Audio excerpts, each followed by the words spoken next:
Yeah, and Angry Titans, they're going to be playing this composition we saw on Ilios, which a lot of it is down to getting early picks. Now, Zytor knows this. Unfortunately, he was the casualty at a lot of times at the beginnings of fight, so you know he's got to be very wary for this. Moose, he's excellent on this map. We've seen him so many times in those clips on the internet where he's picking off Mercies mid-air with the hook. So Urki and Fat got to be scared here where there is so many open skies and there's providing high ground for this Roadhog to let loose. They've already forced or potentially coerced Clockwork Vendetta to move around this corner.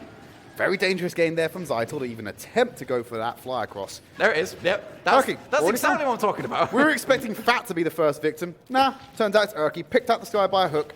More of the same from Mr. Moose. And you can't even res that because as soon as they get hooked in, obviously they're right next to the Roadhog. So you've got to go directly up to the soul and another soul in Moose himself to get that res off. So they're always unresable positions. So it's a free pick, wasting more time for Angry Titans who are looking for this initial pick off. And Clockwork aren't playing in a position that's all too familiar to the teams we've seen on Numbani so far. Zero option to go for the high ground tier. They intentionally, like sometimes they send Mara up with that wall climb and Moose is up there as well. But for the most part, CV's playing on the low ground, whacking a turret behind that offensive shield from Orisa, and just letting it attack the backline snipers in the form of Kevster. Basically Moose is on the high ground just dealing with the Mercy and the Fire. He can't wall climb now, so he's on the ground for a while, unless he goes for the big boy flag, but in which case he's out of the fight for so long if he does that. Indeed. Engineer not getting too much ultimate charge here, so he's not doing that much damage at the moment. Really what he's there for is prevent the movement from upwards, where he can put a lot of damage into Super Fluke's shield and prevent basically aggression, but Morsi finds the first pick. Will there be the res? Storm Arrow coming in. Res as called, but they're obviously going to lose Mokmada, who cannot be res. The cooldown will just not allow it. Enemy taking a lot of attention, and now the snipers are starting to take these crossfire angles. It makes it really difficult for anyone to stay on this point. And CV have been cleared off, and Ricky's not close with the Blizzard. You've not got the Molten Core available. They just have to concede point A and try and get an early foothold on the escort section. Yeah, the reason Clockwork Vendetta moved so quickly to the point there just to remove themselves from the game is so that Mini-Me can get set up early. Because as you've seen so far, what this composition likes to do is take one position around a corner and play it aggressively versus the team. They can't do that after being staggered, and point B is a massive opportunity for Angry Titans to stagger them all the way into point C, because this street phase usually goes away very, very quickly. It seems Angry Titans are opting to play the game of Clockwork Vendetta instead of trying to counter them. Mini-Me has to die here. That Dragon Strike surely going to come through and deal enough damage to finish him off, but he's getting a lot of TLC. Keeping him up until Moose will deal with Pluke. That's 2 kills already coming in, and the barrage will make that 3 into 4. Whole Hog there finally finishing off Urki. But Aafox and Kevster deal with the rest. It's just Zytor, solo player, dying fast to potentially get another contest on point B. They will get just the one more, I believe, especially the supercharger going out, which is going to ruin the shields of Mini-Me. However, Moose does go over to this Hammond pick. Hopefully that's to deal with a lot of these backline snipers. Engineer, however, we've seen how good he does with this Molten Core. Out comes Moose to stall it out at the beginning. Big slam. Nothing much else coming out of that one. The supercharger already committed by Pluke. The rest of Angry Titans will pivot around that shield and that big old bongo. Engineer finally going to deal with that one. Kevster's found Mini-Me. Super Fluke went down low. He won't be joining his fellow Orisa. Dragon Strike now being committed by Morsi will split the team. You got the May on the point. Moose has already gone down to that Storm Arrow. He's a massive target for that high DPS at close range. Point B being taken. 4 minutes still on the clock. That's a sizable time bank to work with here for AT. But now we have a position where Clockwork Vendetta can hold for a long time. They're very close to their spawns now on point C, where Ricky can start to shine on this May. Monkmarty going over the Widow, so far not having a lot of success versus Kevster. I think he should just play outside of his sightlines and look for picks onto Morsey or Fat. Well, Mini-Me getting a decent pick onto Aafox there. Will shut it down until Fat commits that res. So they get him a pick now. They guarantee this push is going to fall apart, but they're not moving fast enough to make that happen. Engineer wants to get to the high ground. He's got a Molten Core in his pocket. You might want to just throw that around. Is Urki still in the sky with that concussive blast? There's the Molten Core being committed onto the ground and around the back of that tunnel. But no one else is really affected by it. Erky's just hovering above the ground, and now they're actually going for a flank. They're trying to move Clockwork Vendetta out of the position they're holding round the back and take the favorable position. It's very difficult for engineers to get any value out of this Molten Core because the majority of the team, apart from Superpluke on Angry Titans, they have a lot of verticality. Monkmada will take down Erky. There is a res available, but Fat has been dissuaded from taking that. Will eventually go back in for that resurrection, so gets away with it. Infosite's being used, but it doesn't matter. Kevster knew where he was and takes that shot himself. Angry Titans have somehow fast-forwarded through time, and now they're playing defenders on their own point C defense. It does mean that the spawners will come out the back. There's the Blizzard, though. An engineer just going to have to back out of this one. Erky's already found 2 and a D-Mech before Moose will deal with him. And now they just have to walk onto the payload. So yeah, while they did take all that territory, they haven't won a decisive fight. So now it just means that Clockwork Vendetta could just set up in the position they originally held. So they've just wasted a bunch of time ultimately. I bet they're right happy with that, to be honest with you. Now they're going to get maybe 2 or 3 more fights, especially just within the stall. Engineer does move over to the Doomfist now. A surprising pick. Out comes a Dragon Strike. Getting a lot of hit markers there.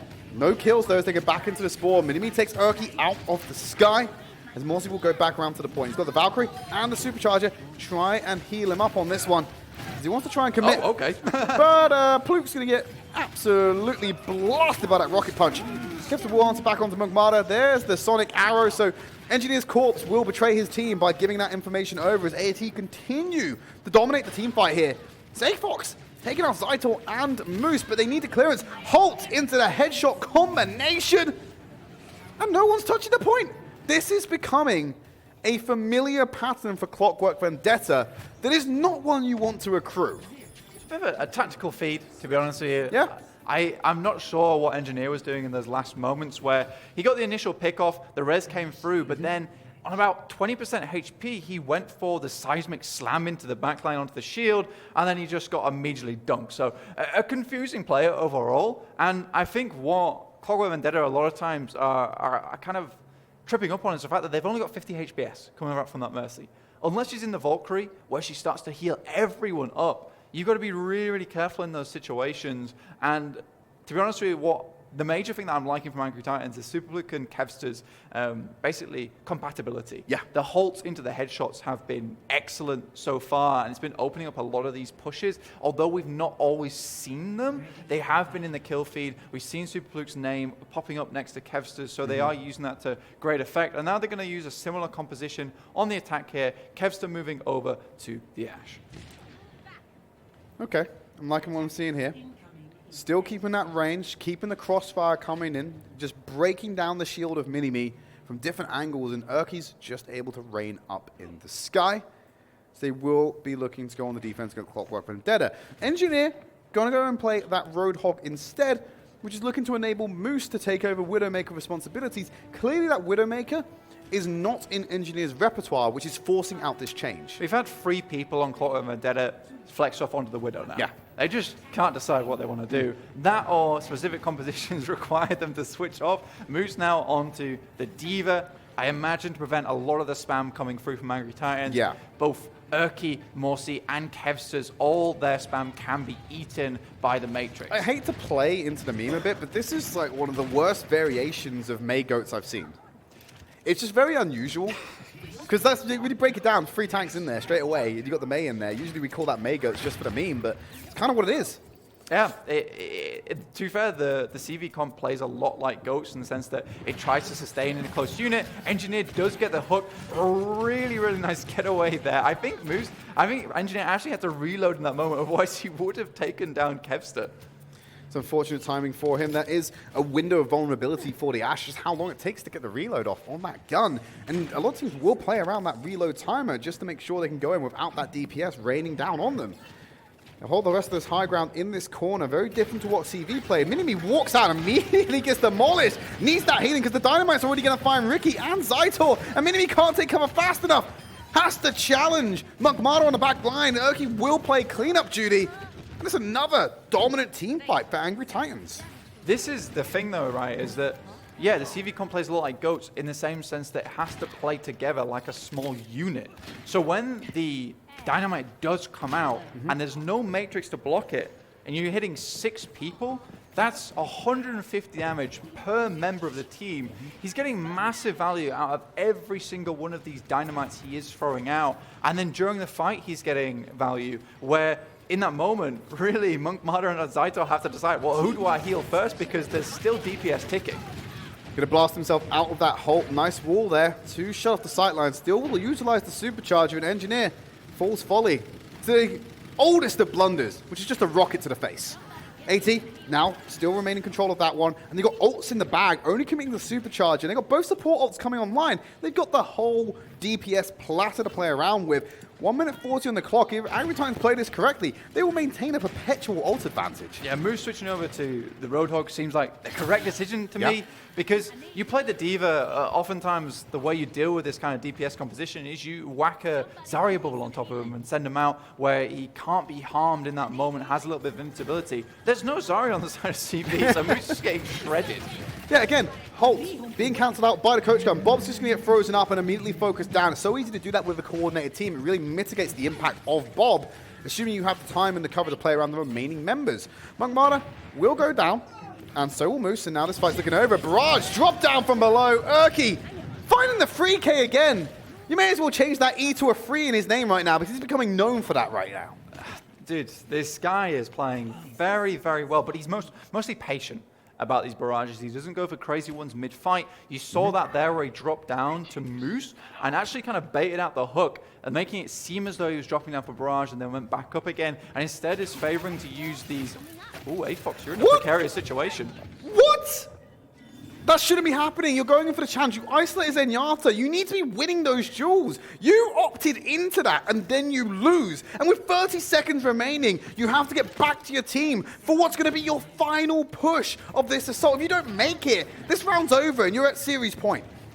But they don't have all the ultimates that they usually have tried to basically force through with before and wrestle their way onto point. Again, the Dynamite being used, they have to use the Transcendence early just to find any semblance of point presence. Bob being thrown out, so is the Dragon Strike. Bob's going to contest the point and keep him alive, buy him more time. While the Blizzard expires, that's actually big. They don't have to walk into the Blizzard, because Bob will do it for them and contest. They play around the shield, get the picks. The only casualty is that 7th man of AT.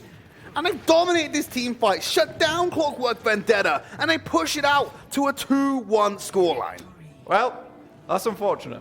That's not how we expected it to go, and similar ways the Angry Titans on point B of Paris were kind of unsure what they wanted to do. It seemed very much the same for Clockwork Vendetta. And honestly, lads, I think you should just keep playing what you usually play and try and make that work. You had a lot of success with just taking all 6 ultimates, albeit it takes about 4 minutes, but you still get there. Funny you said 4 minutes. That's probably about the amount of time we're going to have in this next break. We may bring you that final map as we move over to Rialto.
Welcome back, everyone. Final map of the week, potentially coming up on your screens right now, because the scoreline is 2-1.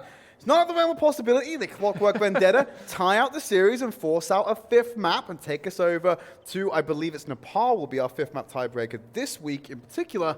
But of course, AT looking pretty strong right now, getting that full hold in Numbani. Momentum is in their favor, and it looks like Rialto is theirs to take. It does look that way, right? But like I said, there's a lot of possibilities happening. And for me, Paris looked like a completely different Clockwork Vendetta, as if they just swapped out the players and then swapped in another set of players and just playing on the same account. It mind-boggled me, because then we go to Numbani, it just feels like a completely lost team there on point A and point C as well, which I thought would be the best point for them to hold. And that's the one they gave up the easiest. So it was very, very strange overall. Hopefully here on Rialto, Clockwork Vendetta maybe have a mental reset, can put up a bit of a better fight versus Angry Titans. But Angry Titans, the problem is for them, is that they have found a comp that works for them and no longer grasping at different compositions.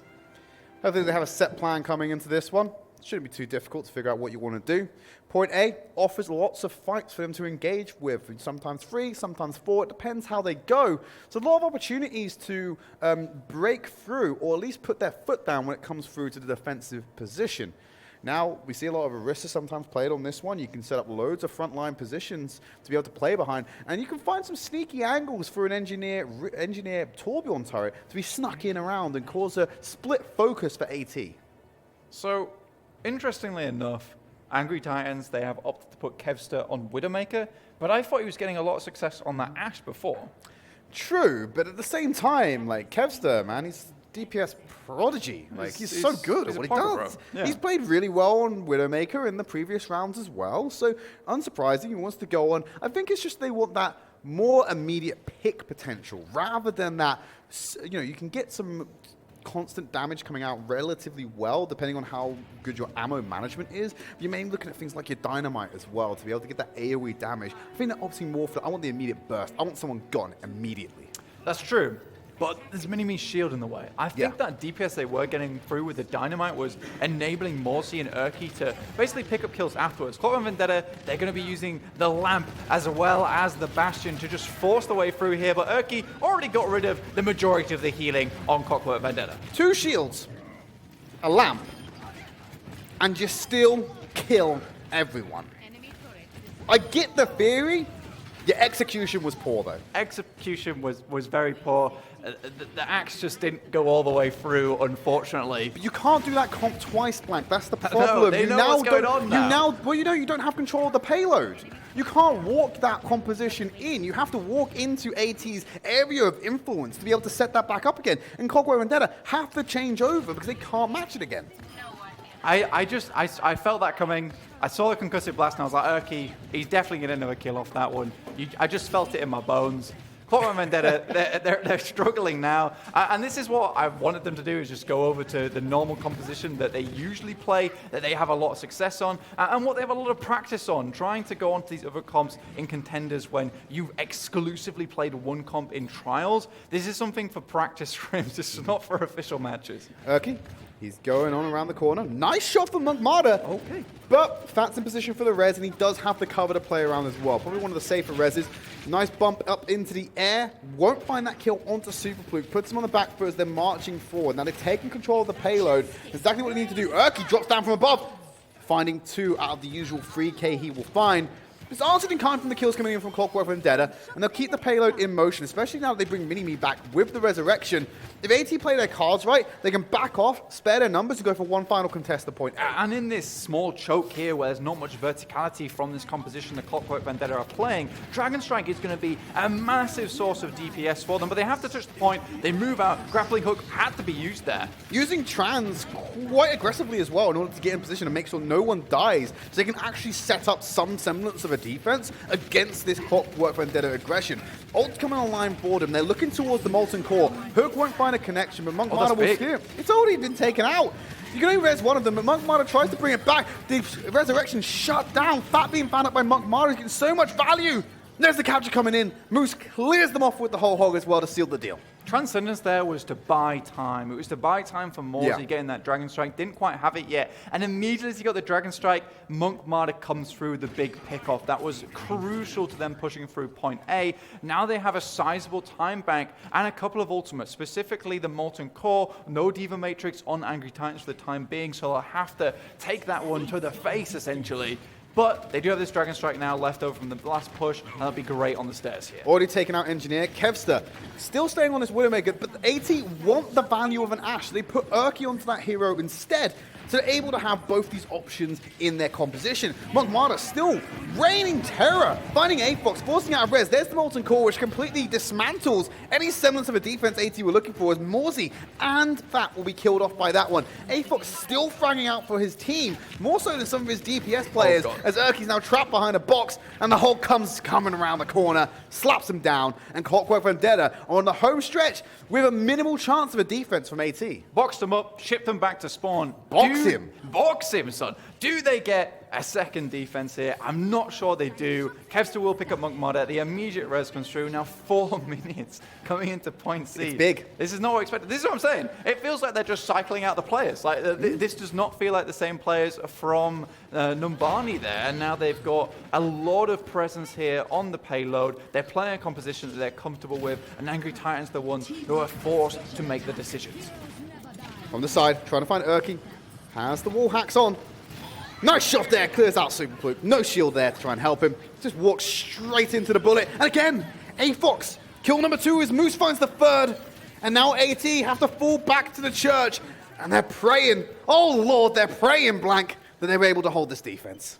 And it's just not happening for him. You see Monk Martyr channeling his inner KSF here, just popping off on the Widowmaker. And Angry Titans, they make the immediate switches like, we've got to go to emergency free. They all went out the same way, and now the whole Hawk's still running. They're not going to be able to touch in time. The Transcendence comes out. Oh, have mercy. They're able to get there. And you have the May coming in as well, but Engineers already found the kills. It's so chaotic from AT. They don't get the players on the point, and Clockwork Vendetta have so much time to play with for their second attempt. This was just poor. It was poor overall. I think the free switch had to come out earlier. The classic ham sandwich, they just did not have it there soon enough. They have the pie on the clock. 3.14. They do. Was that too much for you to work out by then? 3.14. I don't go any more numbers than that, though. 3.14 is as far as I can do pie with. I'm not even sure the rest of the numbers. I'm not sure Clockwork Vendetta do know that either. The only pie they're throwing in the face is a cream pie because they're clowning them right now. They are really clowning them in a big way. Yeah. Especially when Angry Titans all walk out one door. And they're like surprised when the May wall comes. It's like, oh, didn't know this was coming. Ironically, the wall drops and they walk out of the room like it's a clown car. We're going to move on. Stop talking about clowns for now. Get out of the way. Get out of the way. Get out of the way now. It's out of the system now. Yeah. 3 minutes and 14 seconds remaining. Sizable time bank to use on their second attempt. That is on the assumption that AT come in with the completion here. Doesn't matter about whether they do it in overtime or not. That'll turn it into 4.14 minutes for them. A lot of time still to play with. Huge advantage for Clockwork Vendetta, but it doesn't seal the map just yet. It does not. Now, Angry Titans going over to this composition that they spotted beforehand. Again, it's all about getting those pickoffs early on. Monk Martyr, however, getting the better of Kevster a lot of times, and I think that you can give that a little bit to Monk Martyr performing much better, but also because you see Kevster, he's on the defense, and really he has a lot of different positions he has to keep control of, whereas Monk Martyr, he can pop up from any. And it's like whack-a-mole for Kevster, whereas Monk Martyr, it's just looking down a straight target practice. So it's very easy for him. Now, Angry Titans, they have the attacking advantage. Morsey and Kevster, they can take these off angles. Morsey found that angle to take care of the turret. Minimal disruption to the AT warpath as the payload will move around that first corner. It's that passive corner that you see Mini-Me playing around, using the passive cover, so they're not burning too much of the shield and they have something to fall back from should it be bursted out by this damage. Zaito will bring Mini-Me back into the fight after Kevster got that pick. The Hulk not quite getting the distance to pull anyone into the sightlines, and now this corner is where the first engagement will happen. They are dodging a lot of the damage out here. Monk Martyr, 8 HP. Does he take the Call duel? the That's medic! the question. Call the medic, and no one came! Kevster takes him out. He's busy. He's busy trying to help out this tank line who's being burnt down by a super plug. Kevster will find Zaito with a cheeky little headshot Busy as well. being dead now. Yeah, nothing much. Get busy dying or get busy trying. He's not able to do any of those things right now. He's going to take that shot onto Mini-Me. It's so easy. The shield got burned. Oh, nice pick on the Kevster, Ricky. dude. You were talking about putting Kevster on Ashe. I was. Kevster on Look at this. Widowmaker. Yeah, all right. I've been proven wrong. This is the immediate advantage you get from Clap this. back as he tries to find another kill on the side. It's bought enough time for Fat to get the safe res off Superpluke. If he's diverting the attention of Monkmada, he's not challenging Mercy, and you can keep getting those free reses off. Now the main's back in play to bring a wall to shut off that point ground, but Maerky gets the direct onto Monkmada to seal the deal, and now he knows the wall isn't down, he can apply the AoE pressure. Ambitious flank from Moose, but it's punished immediately. He's just firing rockets blindly now. He ends up hitting Engineer in the back line. This is now the and Kevster show, shutting everyone down, styling on Clockwork Vendetta. It's the new DPS duo. It's the new hotness for AT, and they're finishing them all off, and they even get the stagger the boot. They're quick stock to the face from Kevster there. Ends Monkmada's life. Very well played to this DPS duo, like you were talking about there, on Angry Titans. Kevster setting up the team in a great position. I think something that really needs to change from Monkmada's playstyle if he continues to play this Widow later in the match is that he needs to stop using those grappling hooks so liberally, because Erky's identifying this, and when he moves in, there's just absolutely no mobility for him, and he's just an easy pickoff for the Rockets. Moose has isolated himself. Now he's the easy pick-off. He's just by himself. Ricky will take out Erky, so there's a trade going in. And it's Zytor that has the safer res, because he's in that cover, in that alleyway. So Clockwork Vendetta will maintain control. They brought back Erky, but they will lose Fat for it. Blizzard coming out to get more of a stagger. You've already won the fight at this point, so I'm not sure if you want to commit this one. But he will get the easy kill on Pluke. The wall guarantees it. Trying to get a pick off with the right clicks at distance, but Kevster's ducking behind that protective barrier. Both so low HP. I'm surprised either of them survived that. And the bridge being the real Wait, help. Erky, what are you... He's got to be trading off. Surely he has to switch. 2 for 2, though. No, Erky has to switch off there. Why would you go for that if you're not going to make any changes here? It seems like a waste when no one of your team is in position to help. Well, he's sticking on it, it would seem. I can see how he potentially could have got another Furky kill there, got the free K, but it didn't come through in the end. To what end, though? Well, they were sponsoring it. The fact that Kevster and Morsey got away means that potentially the rest of Angry Titans get in position, because the spawn is very far away from Clockwork Vendetta, especially here at the bridge, at the stairs, sorry. True, it may be a 50-50 in terms of It's spawn a big travel gamble, time. basically. But yeah, it's a bit of a gamble. Morsey will find that first kill. They're trying to burn through the shield of Mini-Me so Pluke can get the sightlines with this LMG. Incredibly low engineer on the high ground, but it's Moose with the flank. He's not exactly a ninja on this Roadhog, but he's still finding a way to get behind AT.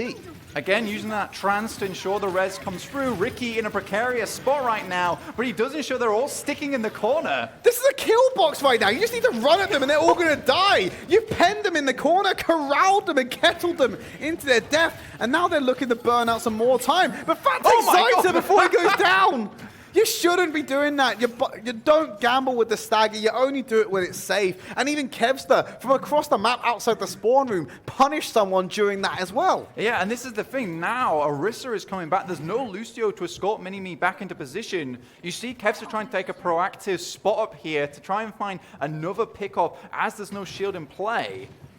Out comes the first shield, the first wall, sorry, which means there's no disposition available for Ricky now from now on, which means that Angry Titans, they can play a lot more aggressively here. Out from Zytor, so he's a little bit safer to go in for the res. Trying to find something, but he's actually leaving the corpse. Mini-Me has to take the long walk back. Ricky's been sent into the river.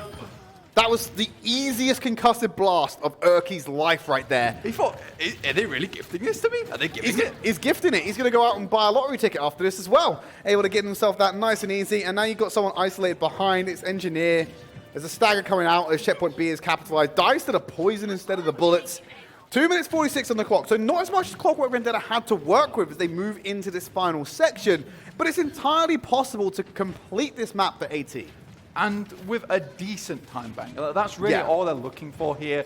Anything sub 1 minute is going to be really difficult to deal with. Here comes the barrage. Point blank. It's the Furky. The clouds are so low today when it's raining this justice. They're basically touchable at this point. It's more of a mist, really.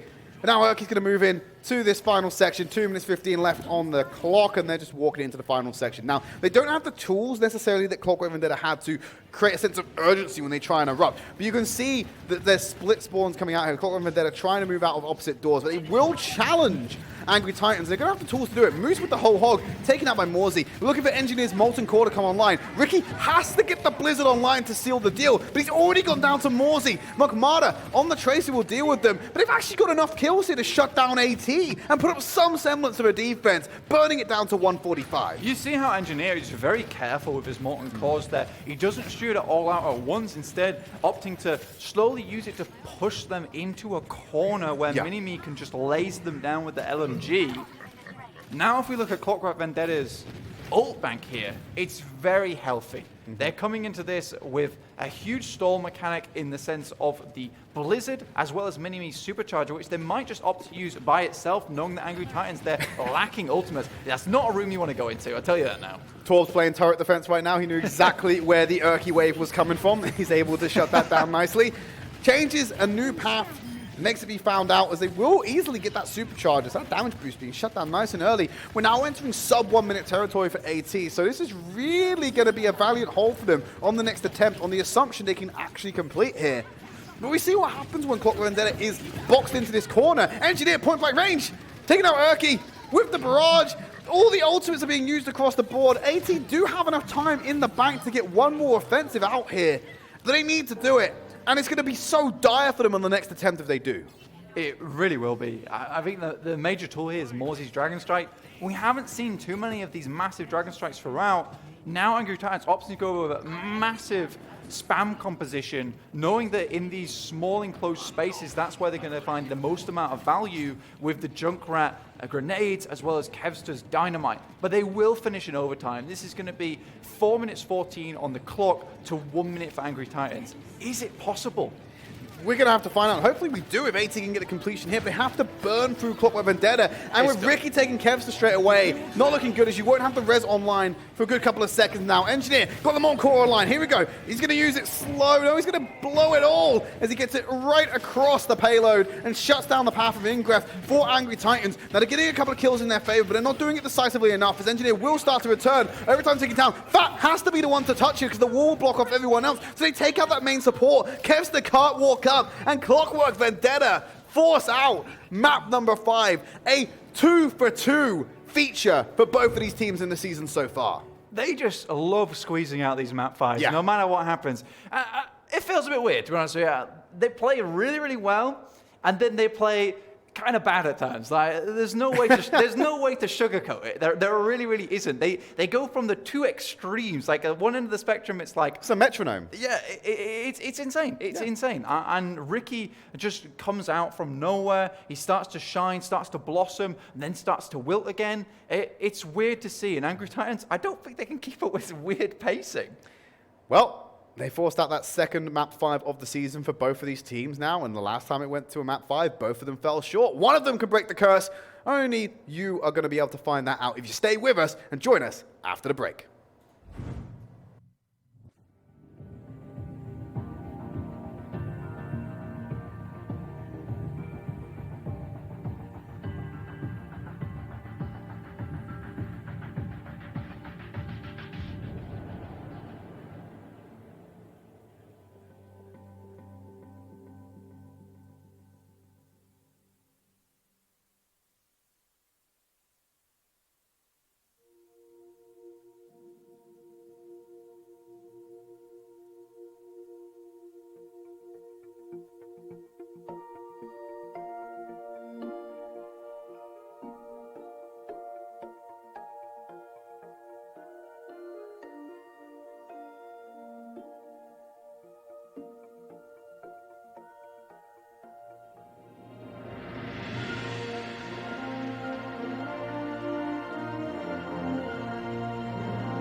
Hey everyone, what a way to kick off, end the week. Yeah. Getting ahead of myself, thinking towards what I'm going to say for next week's broadcast. But we're going to close it out right now, and it's map number 5, so it's a great way to do it. It is the last map here. Yeah. We have just seen a blazer at some point. It's been a little bit cold at other times during this series. There have been moments where Clockwork Vendetta just haven't really been showing us what feels like their full potential. And then now and again, they just ramp it up to 100%. It feels like I'm watching a bit of Mob Psycho here. It's just slowly as the series goes on, that percentage is just climbing. And then suddenly they unleash it all. Yeah, but I wonder what the emotion is to trigger them, because it is a specific emotion when it comes around to Mob. Clowning, bro. Clowning isn't an emotion. I really am concerned for you. I'm concerned for any partner you have in future lives that if you think clowning is an emotion. It's going to be really difficult to explain to them what goes on in your head. Yeah, to be fair, I'm surprised you've got that. You've got it kind of cracked down at this point. Yeah. So moving down into Nepal. So Control. Thankfully, for the likes of Ricky, Village, very strong Wonderful. main map. Yeah. Fantastic for them. Hopefully Beautiful. that turns up in the rotation. Now, when we move towards Sanctum and Shrine, I'm looking at how viable Clockwork Vendetta's mainstay composition is. Yes, so I think that if we come over to something like Sanctum, or this is a map where they can potentially succeed on, Yeah. I really think that the only map that they're going to have any struggles with that you mentioned is Shrine. Just because the sightlines are kind of limited. Yeah. But that also kind of damages Angry Titan's composition they've been using so far with a lot of snipers. If Clockwork Vendetta can just stick on the point and basically have Ricky just throw out the endothermic blaster and just prevent anyone from getting close, that would be decent for them. So I think any map is good. This one's the best though. Pretty much every single choke, I think actually every single choke on this map is fully wallable. So you can be sure that Ricky knows every single choke on this map as well. Yeah, they are going to be straight up not having a good time. No. If their plan is to be going through these chokes. Now, I'm looking at some of the heroes they've got, and I'm thinking they don't want to go through these chokes. They want to go over them. Yeah. They're just going to completely circumvent this. Like, if we can't go through them, we'll just jump over, mate. Don't even worry about it. But they do still have to contest the point. And there's a really good point over on this left-hand side where the Farah can play with relative cover and just peek out now and again, which you will probably see Urki find himself in a little bit. And now they're just playing around the edge. Moose Well, has already found goodbye. Kevster though, so your challenge for your first point capture, not going so hot right now. They're putting Urki back around the corner by applying some pressure at range, but that first cap will go over to Clockwork Vendetta by virtue of just being beefy on the point. Yeah, they just move straight there. Oof, that is so close. The hook just grazed the chin of Urki there before he's able to get out. But Zaito already with the Valkyrie. That's a very early Valkyrie. He's been doing a lot of healing. Yeah, he's the only healer on the team. You expect him to pick that up quite quickly and move on to it. And Monk Martyr weaving a storm arrow through onto Pluke. That's not very good as he Just tries trapped. to move on to the point. Mini-Me taking a lot of attention from that stick of dynamite. The hook was enough to lock it in place for Afox to be picked up by Mini-Me's LMG. And it's just more of the same for Clockwork Vendetta. I don't want to say this map is potentially, or this round is potentially a write-off for AT, but they're not looking very solid so far. It's certainly going to be hard.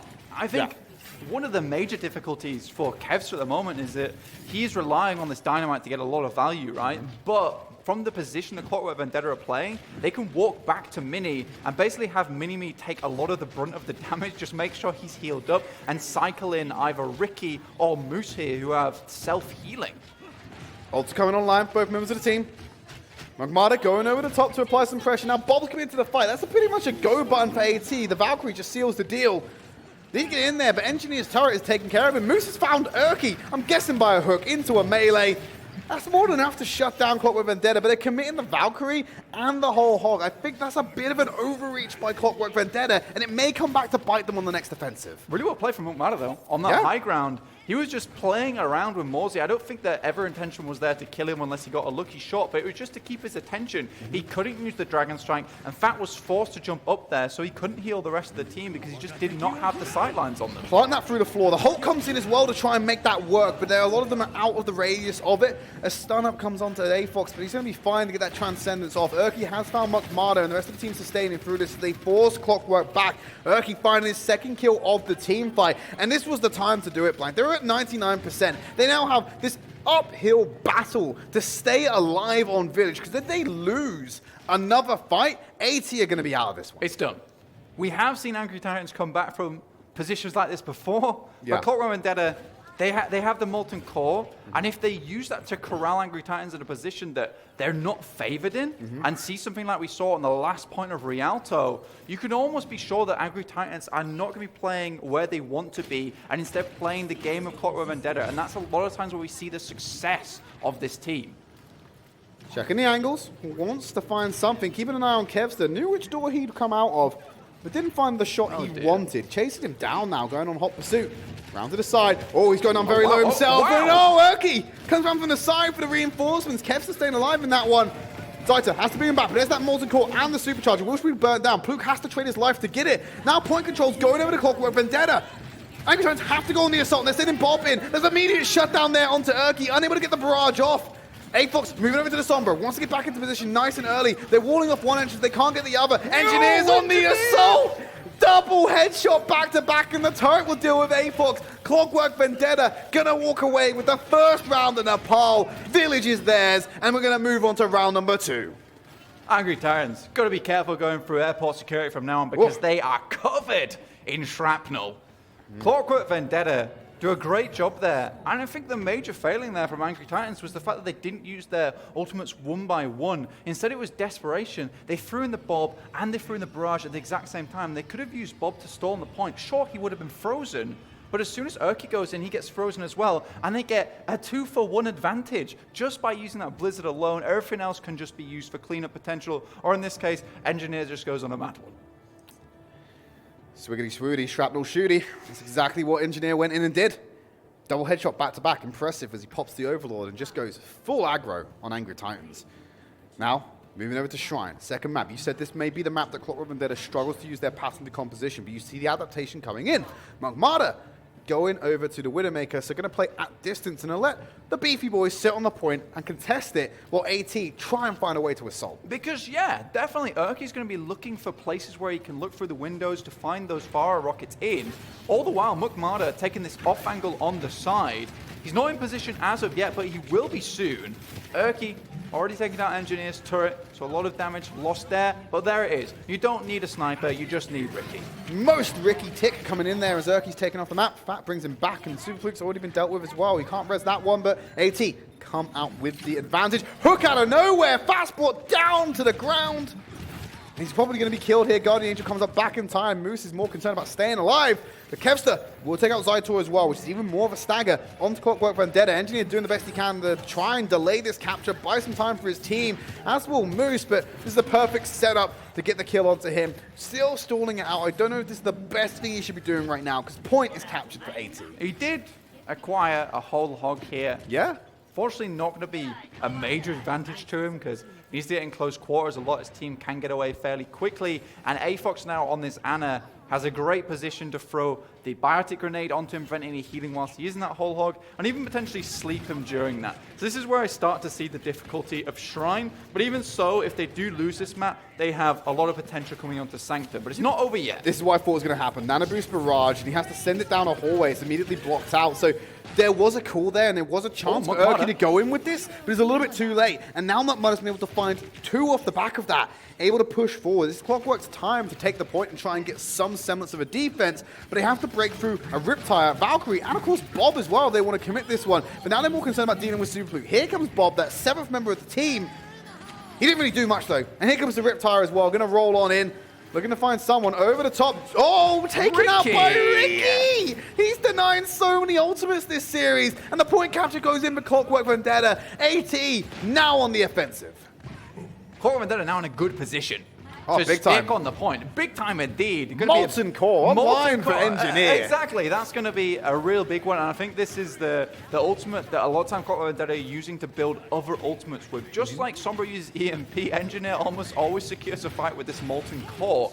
Moose, however, I really like the way he uses whole hog there, very cognizant of the sleep dart, so just uses to break the shield and opens things up for Mukmada, who's having a terror of a control. 1-for-1 trade, going to be balanced back in the favor of AT with the resurrection coming on to Pluke. Mukmada trying to find the damage. Zander getting the cheeky little res onto Ricky. He's been paramount for the success. of Clockwork Vendetta. Molten Core's already been committed, but now we're looking towards that Blizzard. Ricky's got it online, committed into the fight, cancelled out by Kevster before he can get it there. In the animation, AT have to get the flip here. They've won it all out, just straight up in the team fight, and now they need to claim the reward of the point. But they got Bob to do it. They're not going to need to bother. Ults on the board, recapture coming in.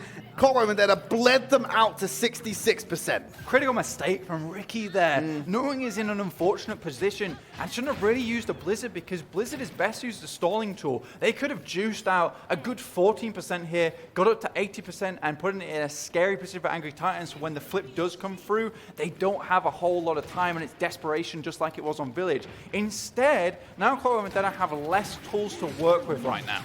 Wall, then into the hole, fortify. Will stop Super Pollitt from going up into the air and being caught out by that one. Zaito's already popped that Valkyrie to give the extra healing and try and be a little bit more mobile as Clockwork Vendetta look to move on. They dive in to find Kevster, sending the Dragon Strike as well to split the team up. Clockwork Vendetta have the edge. Fat wants to rectify that mistake. And now Urki's on the flank, but Minimi has found one. The Barrage trying to equalize it. But Engineer weaves in that shot, gets the headshot onto Urki. Point flip coming in final fight territory for Angry Titans. It's pretty bad right now for Angry Titans, to be honest with you. They come into next fight sure with 3 ultimates, but a lot of times Super Pollitt Superchargers being immediately denied. If we look at Clockwork Vendetta's ult bank, sure, it doesn't look great at the moment, but as long as they can survive out the next 15%, they will pretty much have 5 ultimates online and ready. As long as Ricky doesn't whiff this next Blizzard, could be huge. And Moose setting up for a massive hook here. We know he's good for them, but Urki, he's already found him out. He's going to have to drop down. Moose not on the loose today. He's been corralled by the Shepherd of Urki. Now, looking for the side. The Riptides come in. The Holt is there as well. Dragon Strike cuts through. Going up high, takes out Zaito. Absolutely huge for Angry Titans. They want to move on to the point. They've taken out the Supercharger of Pluke. Vulnerable as ever. Will get the Blizzard out onto Pluke. He's isolated behind the wall. Has to go down here. They have control of the point. Urki deals with Mini-Me, so there's no Aristas on the board. Point control in favor of Clockwork for now. And overtime is taken now. They've been walled off! Oh my god! Clockwork Vendetta walk away with the victory, and AT are yet to find a win this season. The wall is put up right at the end there, and it's the wall that denies Angry Titans the re-entrance to the point. I just don't think they were aware of it. It's once again similar notions of point C on Rialto. What's a wall, mate? I don't know. What's a wall? Something insurmountable to AT right now. Let's have a look at some highlights. We take stock of what just happened. Clockwork Vendetta picking up their first win of Contenders in their debut season against Angry Titans. Both teams go into 5 maps.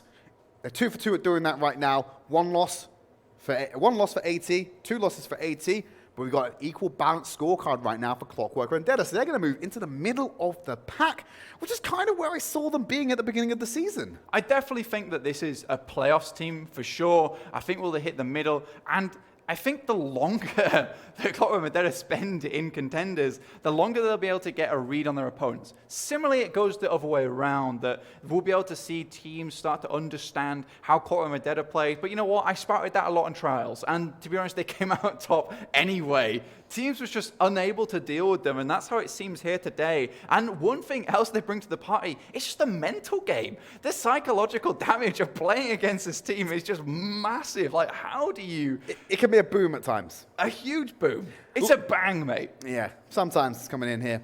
Kevster, Urki, DPS duo, especially on Rialto, had a fantastic game. Like, especially their point 8 offense. It was, okay, Kevster, this is your fight. You get like a 4-5K. All right, cool. Urki, can you take over for me? Let's go. Next fight does the exact same thing. You know, obviously there's a lot of support goes into that, so there's a lot of unsung heroes facilitating that, but there's a lot of flashy performances from the DPS duo today, so I'm really happy to see how that's shaping up.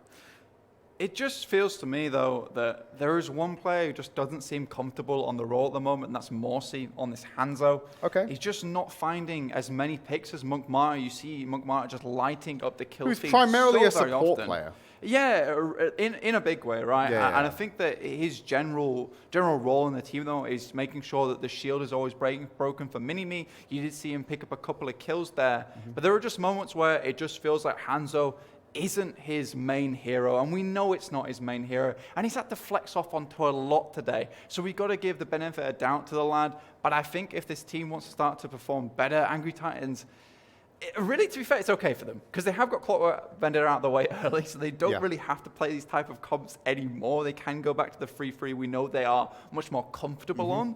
But yeah, Clockwork Vendetta, they squeeze out a win today. They do pretty well. I think there are moments where potentially the downtime has to be less so because there is some real downtime. There's some high mountains, but there's some very low valleys with this team. Absolutely. Right? No internet access down there whatsoever. 0 bars.